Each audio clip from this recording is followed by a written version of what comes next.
ఏ గ్రంథం 20 అధ్యాయము 13, 14 చదవండి. ఏ గ్రంథము 27వ అధ్యాయము 13 వచనం 14 వచనం. దేవుని వలన భక్తిహీనులకు నియమింపబడిన భాగం ఇది బాధించువారు సర్వశక్తిని వలన పొందు స్వాస్థ్యము వారి పిల్లలు విస్తరించడలా అది ఖడ్గము చేత కొరుటకే కదా వారి సంతానమునకు సాలినంత ఆహారము దొరకదు. ఆయన గుర్తుపెట్టుకోండి, భక్తిహీనుల పిల్లలకు ఏమి దొరకదంటే సాలినంత ఆహారం దొరకదంట. ఎవరి పిల్లలకి? భక్తిహీనులు అంటే ఎవరు? భక్తి గలవారు ఎవరంటే క్రైస్తవులే, అన్యులు కాదు. అన్యులు మనం ఎప్పుడు కూడా వాళ్ళు మనం ట్రాల్ చేయకూడదు. భక్తిహీనులు ఎవరన్నా, భక్తి గలవాళ్ళు ఎవరంటే క్రైస్తవులే, దేవుని బిడ్డలు. భక్తిహీనులు ఉన్నారు, భక్తి గల వాళ్ళు కూడా ఉన్నారు. ఇప్పుడు భక్తిహీనుల పిల్లలకంటే ఏమి దొరకదంటే అన్నం దొరకదంట.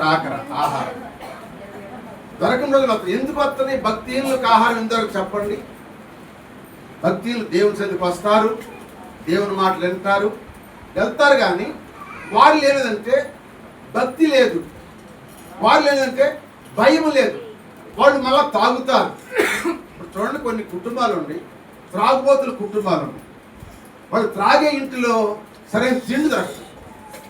వాడు త్రాగుబోతు అయితే, వాడు తిరుగుబోతు అయితే, వాళ్ళు 1,00,000 రూపాయలు ఉద్యోగం అయినా ఇంట్లో తినడానికి సరైన ఆహారం దొరకదు, కట్టుగా సరైన వస్త్రం కూడా దొరకదు, భార్యకి కానీ బిడ్డలకి కానీ. ఎందుకని? వాడు త్రాగుబోతాయి. ఇప్పుడు ఎందుకన్నారు కదా, త్రాగుబోతులు తిండిబోతులు దరిద్రులు అవుతారన్నారు. త్రాగుబోతులు తిరుగుబోతులు దరిద్రులు అవుతారు కనుక ఈ త్రాగే కుటుంబాలు, తిరుగుబోతు కుటుంబాల్లో ఎంత సంపాదించినా కూడా అది దరిద్రమే. వాళ్ళకి సరైన ఆహారము దొరకదు, సరైన వస్త్రం దొరకదు, సరైన పోషణ దొరకదు అన్నమాట. అందుకే కొన్ని కుటుంబాలు ఆహారం లేక బాధపడుతుంటాయి. త్రాగుబోతులు అయిపోయారు కొంతమంది, తిరుగుబోతులు అయిపోయారు కొంతమంది. ఆ కుటుంబాలు నెమ్మది ఉండదు, ఆ కుటుంబాల్లో సమాధానం ఉండదు, ఆ కుటుంబాలు ఎప్పుడు గొడవలు, శాంతి ఉండదు, అశాంతి అనమాట. ఎప్పుడు తగాదు, ఎప్పుడు ఏడుపులే. ఇంట్లో ఈగల మాత, బయట పల్లకిల మాత అన్నట్టు ఉంటారు. ఇటు బయట పల్లకీలు మోస్తారు ఇన్ని, కానీ ఇంట్లో మాత్రం ఈగల మాత. ఇంట్లో ఏముండదు, ఈగలే. కనుక అందుకని భక్తిహీనుల పిల్లలకంట కడుపుండి అన్నము దొరకదు. స్వతంత్రం చెప్పండి. కొంతమంది సోమవారులు ఉంటారు, వాళ్ళు పని చేయరు కొంతమంది. ఏమండి? భర్త తెస్తేనే తింటారు కొంతమంది, వాళ్ళు పని చేయరు కొంతమంది సోమవారు. ఆ ఇంట్లో కూడా కరువే. భార్య కూడా కష్టపడుకోవాలి, భర్త కూడా కష్టపడాలి. ఇద్దరు దేవుని కలిగి ఉన్నారు కనుక ఇద్దరు కష్టపడి పని చేసుకుంటే దేవుడు వారిని కుటుంబంలో ఏది కూడా పొదువు ఉంచడు. నీకు చేతనైన పని చేసుకో, ఇంట్లో శుభ్రంగా చేసుకో. భర్త ఇచ్చే రూపాయిని భద్రం దాచుకో. నువ్వు పనికి వెళ్ళిపోయినా సరే ఆ వచ్చిన రూపాయి భద్రంగా దాచుకుని దాన్ని ఏ సమయంలో వాడాలో ఆ సమయంలో దాన్ని దాచిపెట్టుకుంటూ వాడుకుంటే ఆ ఇంట్లో కూడా కరువు ఉండదు. భక్తి ఇంట్లో అన్నం కొరువంట, పొదువంట. ఆ రోజులు రాబోతున్నాయి. ఇప్పటికే వచ్చిన చాలా మా కుటుంబాల్లో ఇయే కరువులు, తింటాను లేక అయ్యా అప్పులు తెచ్చుకుని తింటున్నారు చాలా మంది.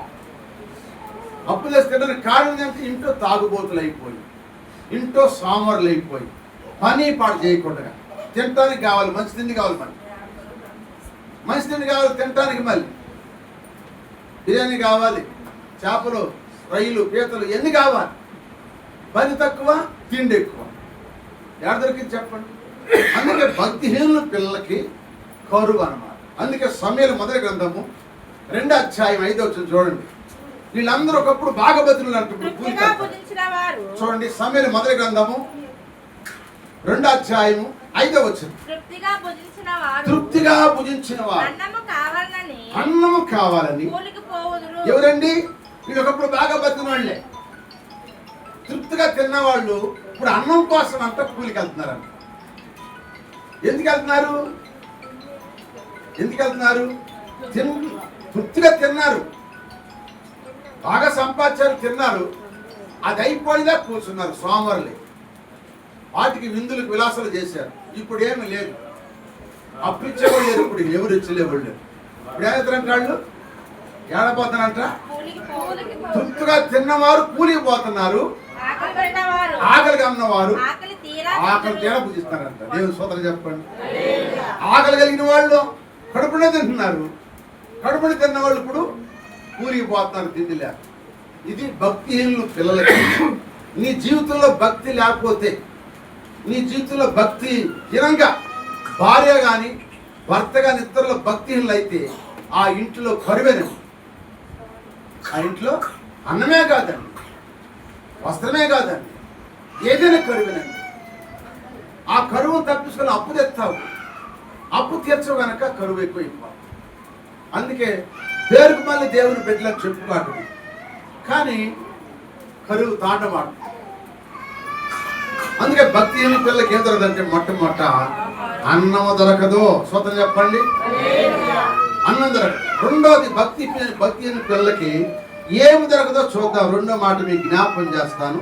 యెషయా గ్రంథము 9వ అధ్యాయము 17వ వచనం. యెషయా గ్రంథము 9వ అధ్యాయం 17వ వచనం.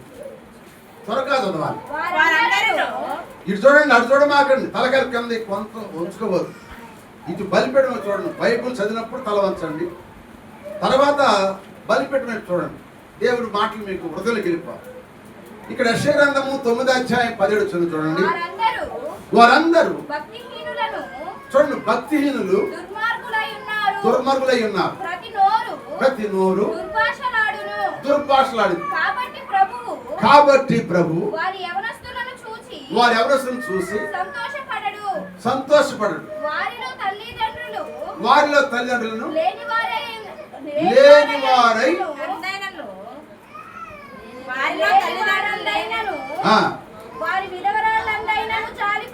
ఏం సూత్రం చెప్పండి.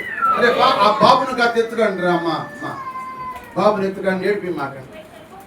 వాక్యం టైంలో సాతన ఏం చేద్దంటే ఏదో ఒక వాక్యం అన్నీ కూడా చేద్దారు. అప్పాలి పిల్లలు దొరకబడింది ఎక్కువగా, పిల్లలు ఎత్తుకండి. హల్లెలూయా. ఇక్కడ రెండోది భక్తిహీనుల కుటుంబంలో ఆ కుటుంబాన్ని చూసాక దేవుడు అంట జాలి పడతాడు. భక్తిహీనుల పిల్లల్ని వాళ్ళ మీద జాలి పడడు. ఎందుకంటే వాళ్ళ నోర్లు అంట దుర్భాషలు ఆడతాయంట. భక్తిహీనులు అంటే ఎవరు? క్రైస్తవులే. ప్రార్థనకు వస్తారు, పాటలు పాడతారు, ఇంటికి వెళ్ళి బూతులు ఆడతారు. వాళ్ళు భక్తిహీనులు. బూతులు ఆడకూడదు, అబద్ధాలు ఆడకూడదు, దుర్భాషలు ఆడతారంట. అందుకే వాళ్ళ పిల్లల మీద కానీ వారి భార్య మీద కానీ వాళ్ళకంట దేవుడి కంట జాలి ఉండదంట. జాలి పడంట దేవుడు. ఎందుకు? నీ నోరు మంచిది కావట్లా. నువ్వు భక్తిహీనురాలువే, నువ్వు భక్తిహీనుడివే, కానీ నీ నోరు మంచిదిగా లేదు. నీ నోటి నుండి ఏముంది? చెప్పాడు ఇక్కడ దుర్భాష ఉందని చెప్పాడా? దుర్భాషలు ఉన్నాయి కనుక వాళ్ళ పిల్లల మీద కానీ వాళ్ళ మీద జాలి పడ్డాడు. ఆ కుటుంబం ఏదో మీకు జ్ఞాపకం చేస్తాను. యెహోషువ గ్రంథము 7వ అధ్యాయం 24వ వచనం చూడండి. యెహోషువ గ్రంథము 7వ అధ్యాయం 24వ వచనం. యెహోషువ గ్రంథము అమ్మ ఎవరో కరెక్ట్గా గట్టిగా చదవండి. తరువాత యెహోషువయు ఇశ్రాయేలీయులందరూ జెరహు కుమారుడైన ఆకానును ఆ వెండిని ఆ పై వస్త్రము ఆ బంగారు కమ్ముని ఆకాను కుమారులను కుమార్తెలను ఎద్దులను గాడిదలను మందలను దేరాను వారికి కలిగిన సమస్తము పట్టుకొని ఆకోరులోకి తీసుకెళ్లి వెళ్ళి అప్పుడు యెహోషువ నీవు వేల మమ్మల్ని బాధపరిచితివి, అందరూ కలిసి వారిని రాళ్లతో సావగొట్టిరి. రాళ్లతో కొట్టిన తర్వాత అగ్ని చేత కాల్చి వారి మీద రాళ్ళు కుప్పగా వేసిరి. అది నేటి వరకు ఉన్నది. అప్పుడు యెహోవా ఆమేన్ చెప్పండి. అప్పుడు దేవుని కోపం చల్లందంట. ఇక్కడ ఎవరు ఈయన? ఆకాను దొంగతనం చేయమని భార్య చెప్పిందా? ఆకాను వ్యభిచారం చేయమని భార్య చెప్పిందా? అబద్ధమాడమని భార్య చెప్పిందా? చెప్పరా. పిల్లలు చెప్పారా? చెప్పరా. ఏం చేశాడు ఇప్పుడు? అక్కడ నాయకుడు ఉన్నాడు, యెహోషువ యాజకుడు ఉన్నాడు, సేవకుడు ఉన్నాడు. మీరు వెళ్ళి ఆ పట్టణం అంతా కాల్చిరండి, దానిలో ఒక్క వస్తువు కూడా మీరు తేమాకని చెప్పాడు. ఇప్పుడు ఈయన ఏం చేశాడు? ఆకాను ఏం చేశాడు?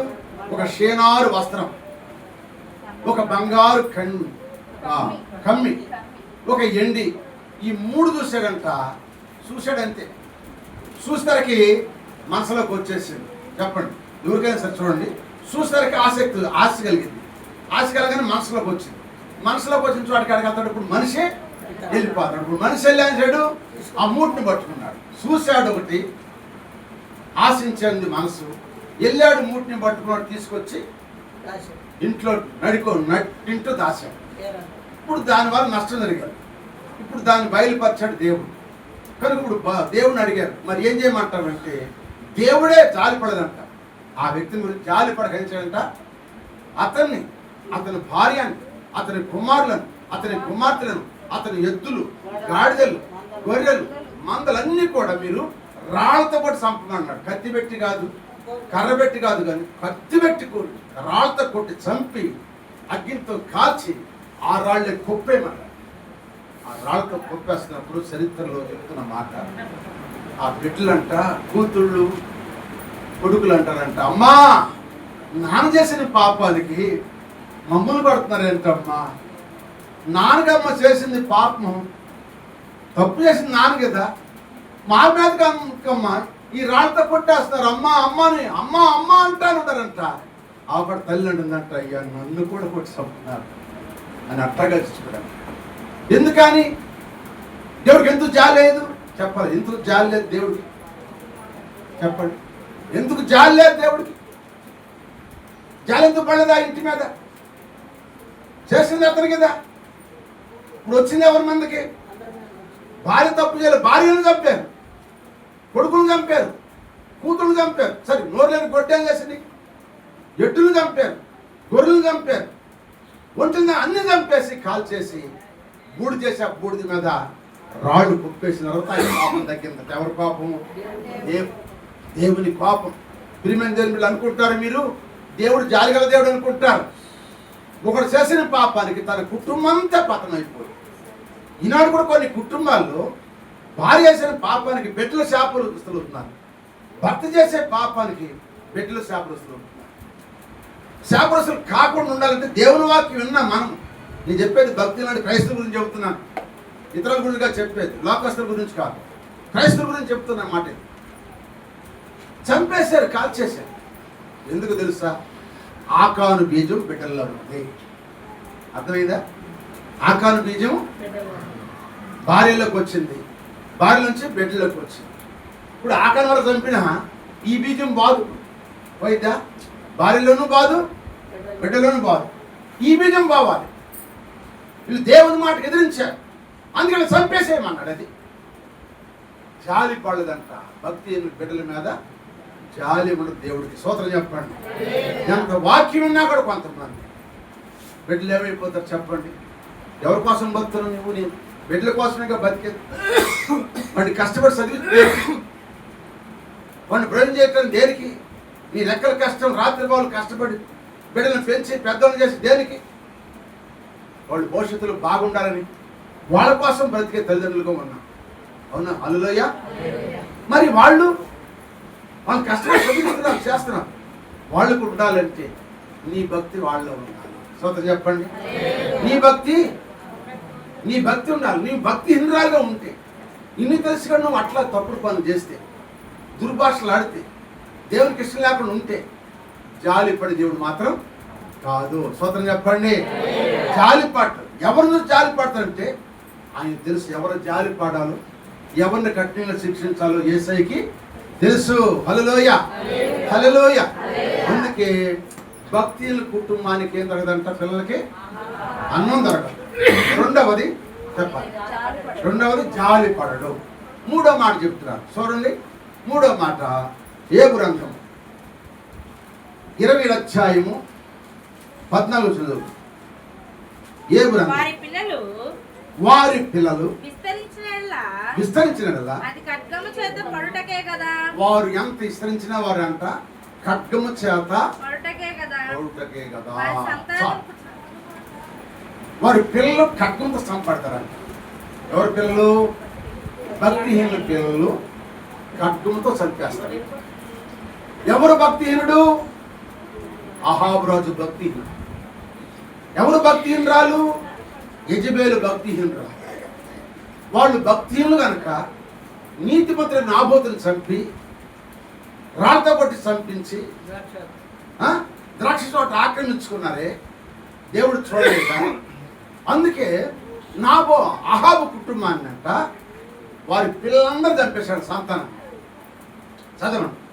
2వ రాజుల గ్రంథం 10వ అధ్యాయం మొట్టమొదటి వచ్చిన 2వ రాజుల గ్రంథము 10వ అధ్యాయం మొట్టమొదటి వచ్చిన షోమ్రోన్లో అహాబునకు 70 మంది కుమారులు ఉన్నారు. యెహూ వెంటనే తాకీదులు రాయించాడు. చాలు తర్వాత చదువుకోండి. 7వ వచ్చిన చదవండి. 7వ వచ్చిన కావున ఆ తాకీదు ముట్టినప్పుడు వారు 70 మంది రాజకుమారులను పట్టుకొని చంపి వారి తలలను గంపలో పెట్టి యెజ్రెయేలులో ఉన్న దేవుని స్తోత్రం చెప్పండి. ఈ 70 మంది కుమారులు ఎవరు కుమారులు అంటే అహాబు కుమారులు. అహాబు రాజు ఎంతమంది కుమారులు అంటే 70 మంది కుమారులు.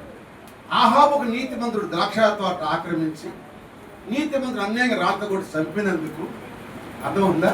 చంపినందుకు దేవుడు అహాబును చంపాడు. అహాబు భార్య అయిన యెజబెలుని చంపాడు. ఆడ పుట్టిన 70 మంది కుమారులు కూడా రాజకుమారులు అంటాడు. 70 మంది రాజకుమారులు కూడా దేవుడు యెహోను పంపించాడు. అహాబు సంతానం ఎవరున్నారు వాళ్ళందరూ చంపి ఆ తాళ్ళు తీసుకొచ్చి నా కాళ్ళ కాడ పెట్టారంట యోబు. ఆ 70 మంది కుమారులు తలకాయలు నరికి గంపల్లో పెట్టి ఎత్తుకొచ్చి ఇచ్చారంట ఆయన. భక్తిహీనుల కుమారులు నిర్మూలం అయిపోతారు. ఇక వాళ్ళకి ఏం వెనకాల ఉండదు. దేవుని స్తోత్రం చెప్పండి. అది భక్తిహీన పిల్లలకు 3 మాటలు చెప్పింది. చాలా ఉన్నాయి, చెప్పలేదు. 3 మాటలు ఏంటంటే భక్తిహీన పిల్లలు ఒకటి కరువు, రెండవది జాలిపాటు, మూడవది వాళ్ళని చంపేస్తాడు. అది ఇక ఆ కుటుంబాలు జిల్లేడు పాలు అయిపోతాయి. అవునా కాదా? జిల్లేడు పాలు అయిపోతావా? ఎవరి కుటుంబాలు ఇవి? అది భక్తిహీనుల కుటుంబాలు. అందుకని మనం దేవుని దగ్గరికి వస్తున్నాము. నీ కుటుంబం కడుపుని ఆనందం తినాలంటే, నీ కుటుంబంలో దేవుడు జాలి ఉండాలంటే, నీ కుటుంబంలో ఎవరు చనిపోకుండా క్షేమంగా ఉండాలంటే నీలో నాలో ఏమన్నా చెప్పండి? భక్తి ఉండాలి. చూద్దాం చెప్పండి. ఏముండాలి? భక్తి ఉండాలి. ఇక్కడ ఎందుకు వచ్చాం మనము? భక్తి నేర్చుకోవడానికి వచ్చాము. ఇక్కడ నీ పిల్లలు ఎందుకు పంపుతున్నావు బడికి? జ్ఞానం విద్య నేర్చుకోవడం పంపుతున్నావు. ఇక్కడ నువ్వు దేనికి వస్తున్నావు? భక్తి నేర్చుకోవడానికి వస్తున్నావు. ఈ భక్తి నేర్చుకుని ఈ భక్తిని పాటిస్తే దేవుడు నీ బిడ్డలను, నీ పిల్లల్ని ఎలా ఆశ్రయిస్తాడో ఇప్పుడు ఆశ్రయానికి వద్దాం. భక్తి గల్ల పిల్లలకి ఏం దొరికిద్దో చూద్దాం. భక్తి గల పిల్లలకి ఏం దొరికిద్దో చూద్దాం. చూడండి ఒక మాట. భక్తి గల పిల్లలకి ఏం దొరికిద్దో ఇప్పుడు మీకు జ్ఞాపకం చేస్తాను. చూడండి. మొట్టమొదటి పాయింట్ కీర్తన 37వ కీర్తన 25వ వచనం. 37వ కీర్తన 25వ వచనం. నేను చిన్నవాడినై ఉన్నాను, ఇప్పుడు నేను ముసలివాడినై ఉన్నాను. ఆయనను నీతిమంతులు విడవబడుడు గాని సరి చదువు విడవబొట్ట గాని వారి సంతానం భిక్షమెత్తడు గాని నేను చూసి ఉండలేదు. దినమెల్లా వారు దయాళులై అబ్బా అల్లెలు చెప్పడం అందరూ చప్పబట్టి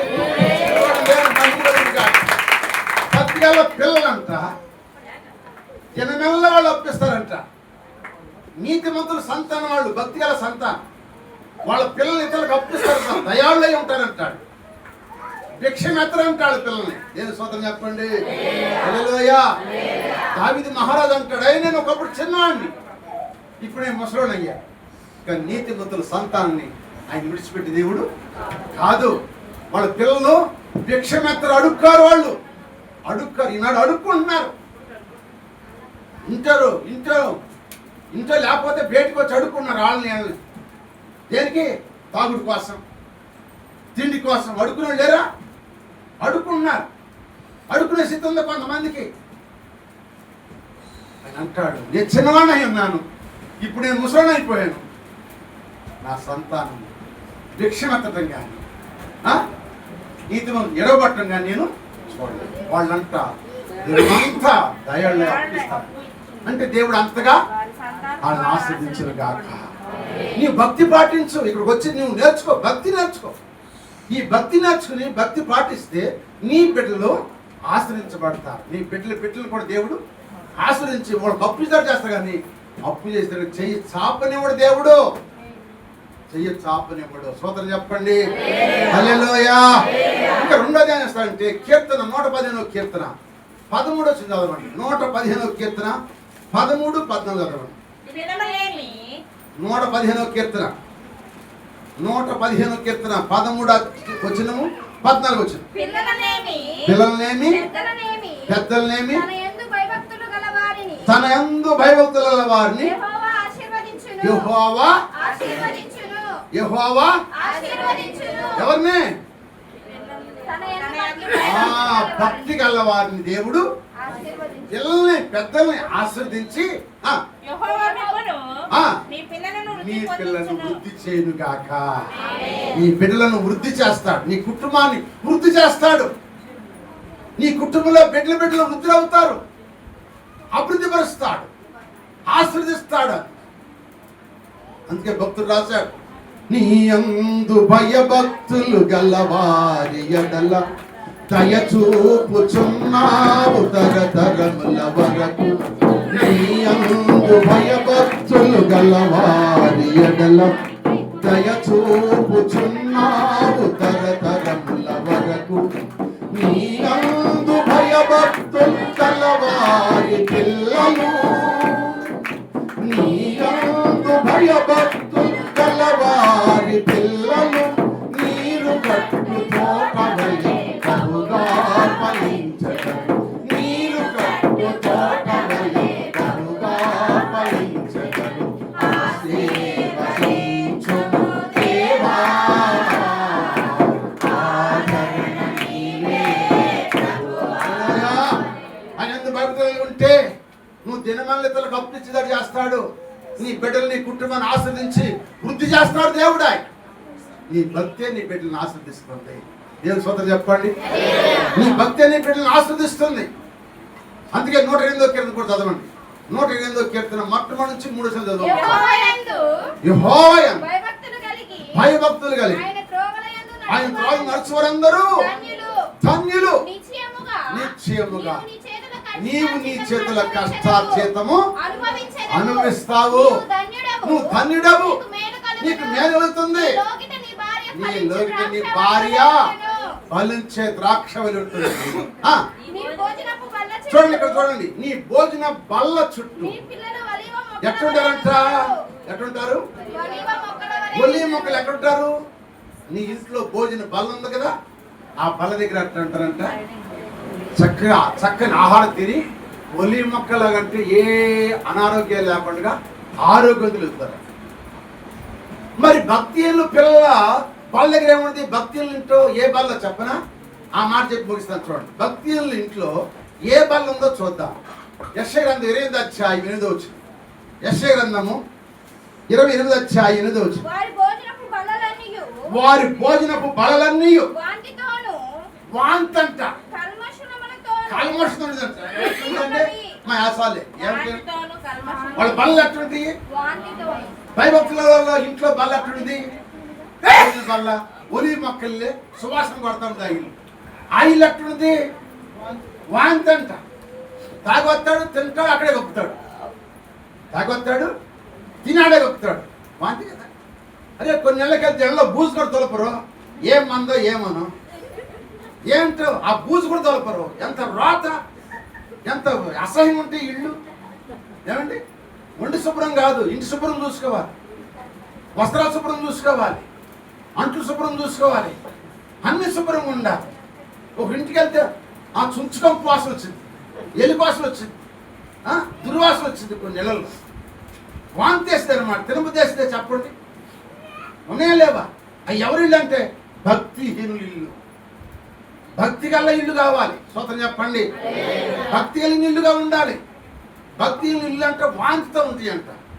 భక్తి గల ఇంట్లో భోజన బల్ల సువాసన ఉంటుందంట. స్తోత్రం చెప్పండి.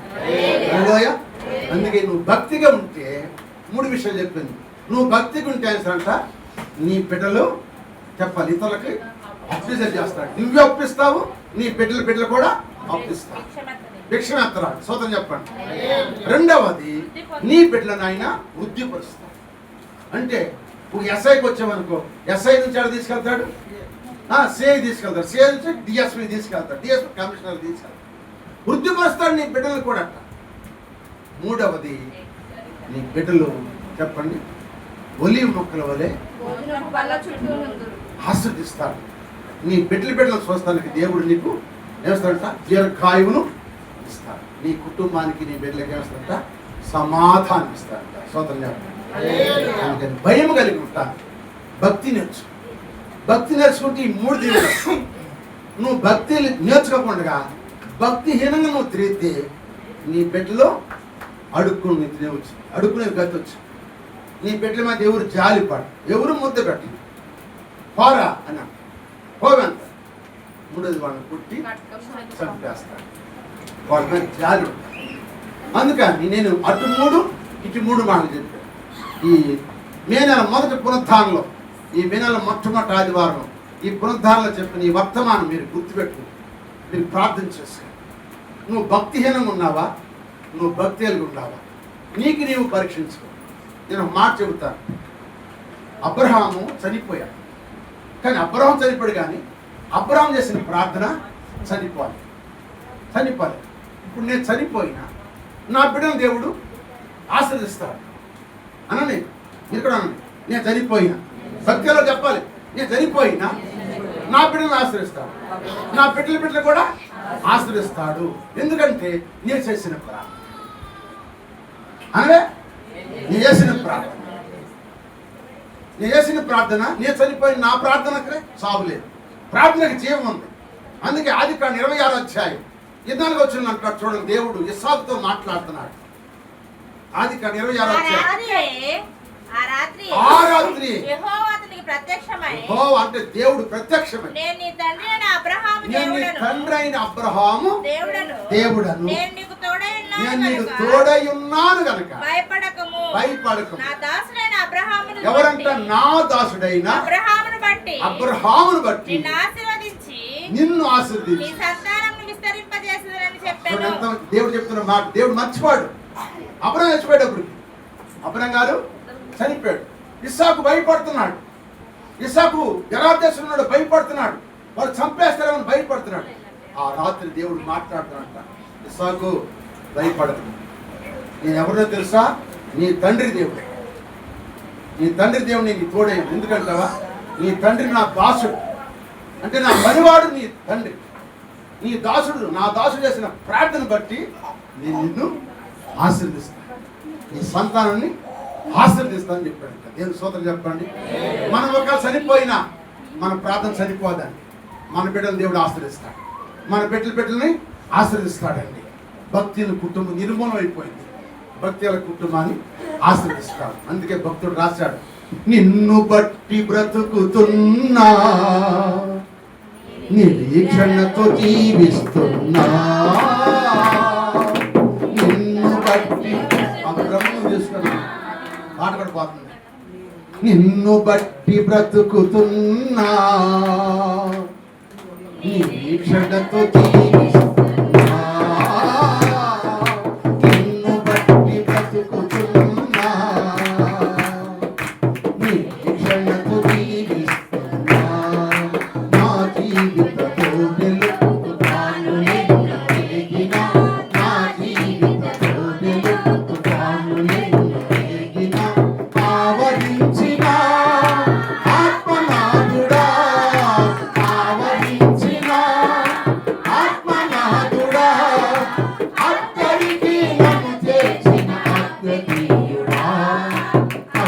అద్దరికి నన్ను చేర్చిన అద్వితీయుడా, నిన్ను బట్టి నిరీక్షణతో జీవిస్తున్నా, నిన్ను బట్టి నిరీక్షణతో జీవిస్తున్నా. గట్టిగా అబ్రహాం బతికాడు.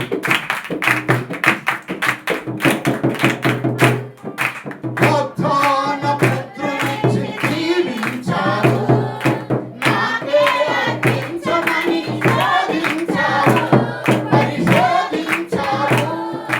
వాగ్దాన పుత్రునిచ్చి జీవించారు, నాకే అర్పించమని శోధించారు, పరిశోధించారు. అబ్రహాముకు తెలుసు అన్యాయము చేయమని, అబ్రహాముకు తెలుసు అన్యాయము చేయమని, తిరుగులేని వాగ్దానం తనకున్నదని, కన్న కొడుకు కన్నని ప్రేమించెనని. తిరుగులేని వాగ్దానం తనకున్నదని, కన్న కొడుకు కన్నని ప్రేమించెనని. నిన్ను బట్టి బ్రతుకుతున్నా, నిరీక్షణతో జీవిస్తున్నా, మరి బ్రతుకుతున్నా, నిరీక్షణతో జీవిస్తున్నా. నా జీవితంలో నిలుపుతాను నిన్ను రేగినా, నా జీవితంలో నిలుపుతాను నిన్ను రేగినా. ఆవరించిన ఆత్మనాథుడా, ఆవరించిన ఆత్మనాథుడా, అద్దరికి నన్ను చేర్చిన అద్వితీయుడా, అద్దరికి నన్ను చేర్చిన అద్వితీయుడా. హల్లెలూయా. ఆయన బట్టి బ్రతికాడు అబ్రహాం. కన్న కొడుకు కన్నా ఎక్కువగా దేవుడు ప్రేమ. అందుకే అబ్రహాం కుటుంబాన్ని ఆశీర్వదించాడు. అబ్రహాము కుమారుడు ఎవరంటే దావీదు, దావీదు కుమారుడు ఎవరంటే యేసుక్రీస్తు. అర్థమైంది మీకు? ఎక్కడుందా మాట? మత్తయి సువార్తలో ఉంది. అబ్రహాము కుమారుడు ఇస్సాకు కాదండి, అబ్రహాము కుమారుడు దావీదు, దావీదు కుమారుడు యేసుక్రీస్తు. ఆయనే మనను బతికిస్తుంది. అందుకే నీ భక్తి నీ బిడ్డలను చెప్పాలి, నీ బిడ్డలను ఆస్వాదిస్తుంది. అర్థమైందా? నీ భక్తి నీ బిడ్డలను ఆస్వాదిస్తుంది. బిడ్డ తలని ఆస్వాదిస్తుంది.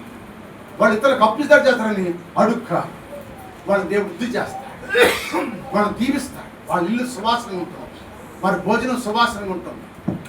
భక్తి అయిన పిల్లలు అడుగు తింటారు, నిర్మూలం అయిపోతారు, జాలి చూపి వెళ్ళి. ఈ ఉదయకాలం ఈ మొట్టమొదట ఈ నెలలో 5వ నెలలో మొదటి ఆదివారం పునరుద్ధాన దినం దేవుడు చెప్పిన ఈ 2 మాటల్లో నువ్వే మాటలు ఉన్నావో నీకు నువ్వు పరీక్షించుకో. భక్తిహీనతలు ఇంకా ఉన్నావా? మార్చుకో. ఇప్పుడే భక్తిహీనతలు ఉంటే ఇప్పుడైనా మార్చుకో. దేవుడిని కాపాడుగా. భక్తిగా ఉండు, నేర్చుకో. దేవుడిని ఆస్వాదిస్తాడు. సోదరు చెప్పండి, మన దేవుడు ఇప్పుడైనా సరే జాలి పడతాడు. నువ్వు ఇప్పుడైనా మార్చుకుంటే, నీ భక్తిహీనత మార్చుకుని, నీ దుర్భాషలు మార్చుకుని, నువ్వు దేవుని కలిగి జీవిస్తే నీ బిడ్డలను భిక్షమెత్తేయబడు, నీ బిడ్డలను సంపడు, నీ బిడ్డల మీద జాలి చూపబడ్డా. భక్తిహీనంగా ఉన్నావా? భక్తిగా ఉన్నావా? మనం పరీక్షించుకొని ప్రార్థన చేసుకుందాం. తల్లి వచ్చాడు ఆయన. అందుకే పునరుత్థానుడు తిరిగి లేచాడు. పునరుత్థాన బలం, పునరుత్థాన శక్తి మనకిచ్చాడు. అందరూ మోకరించి, అయ్యా ఈరోజు నాతో మాట్లాడేవా?